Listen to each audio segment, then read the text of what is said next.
सोलापूरमध्ये रोहित पवारांचा कट्टर कार्यकर्ता आणि गोपीचंद पडळकरांच्या कट्टर कार्यकर्त्यामध्ये बदला घेतल्याचं राजकारण उफाळून आलं।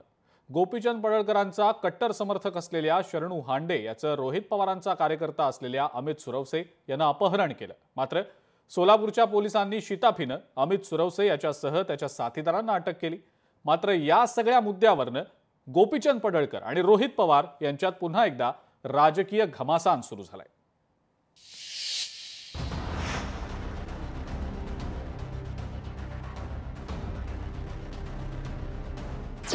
शरणू हांडेच्या अपहरणाचा थरार, अमित सुरवसेनं केलं अपहरण, अपहरणाला 2021च्या वादाची किनार, पडळकरांचे आरोप, रोहित पवारांचा पलटवार।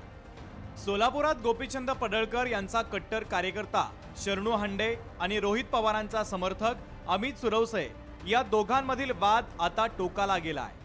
अमित सुरवसे आणि शरणू हांडे दोघांमध्ये राजकीय वैमनस्यातून अनेक दिवसांपासून खटके उडत होते। अनेक दिवसांपासून असलेला राजकीय वाद आता विकोपाला गेला आणि अमित सुरवसे याच्यासह साथीदारांनी शरणू हांडेला राहत्या घरासमोरून मारहाण करत त्याचं अपहरण केलं।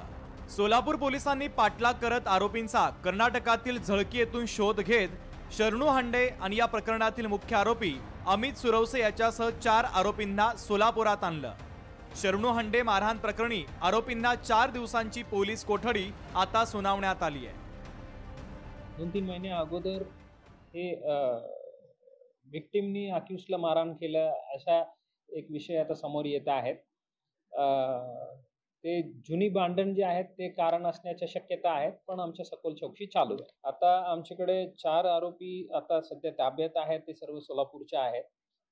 वाहन जे आहेत ते पुण्यामधून एका पर्टिक्युलर कंपनीकडून भाड्याने घेतलेले असा निष्पन्न। शरणू हांडेंचे भाऊ विष्णू हांडे यांनी रात्री MIDC पोलीस ठाण्यामध्ये फिर्याद दिली।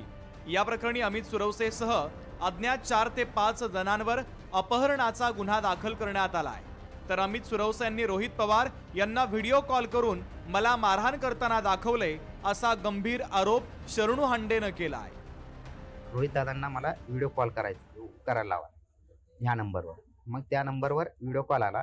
मग त्यांना सगळं माझं जखम वगैरे दाखवलं, जखम दाखवलं, मला मारहाण दाखवले।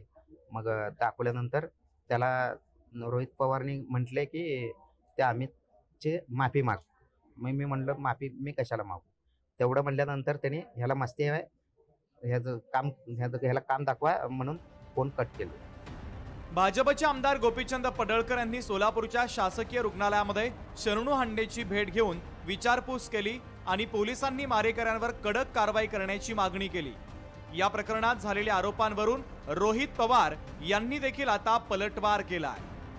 रोहित पवारांनी हे जे सुरुवात केली माझ्या गाडीवरती दगड टाकायची, हे प्लॅन कशासाठी केलं? रोहित पवारला यामध्ये पहिला आरोपी केला पाहिजे।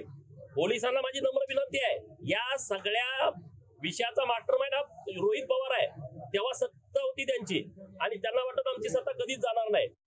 आज सकाळी पडळकरांच्या गाडीत बसल्यानंतर एक रणनीती ठरली होती की आता या विषयामध्ये रोहित पवारांना आपल्याला कुठं ते अडकवता येईल। आणि मग ही रणनीती जी गाडीत तिथं ठरली, त्यानंतर आपण जर बघितलं तर या माऊलीने कानामध्ये, हांडेच्या कानामध्ये जे सांगितलं आणि त्यानंतर अचानक हांडेली तिथं माझं नाव घेतलं। पोलिसांना माझी विनंती आहे, खोलात जावा, SIT फॉर्म करा, खरं काय हे लोकांसमोर तिथं हे आलंच पाहिजे।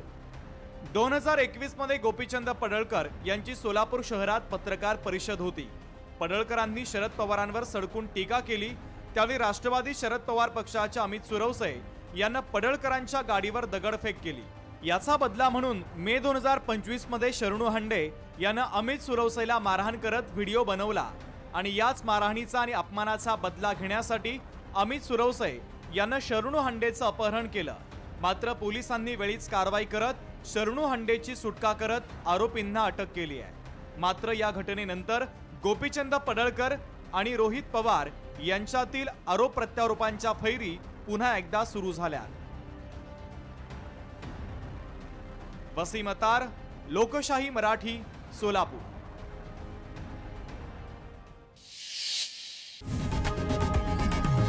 लोकशाही मराठी, ऐका, पहा, जागरूक रहा।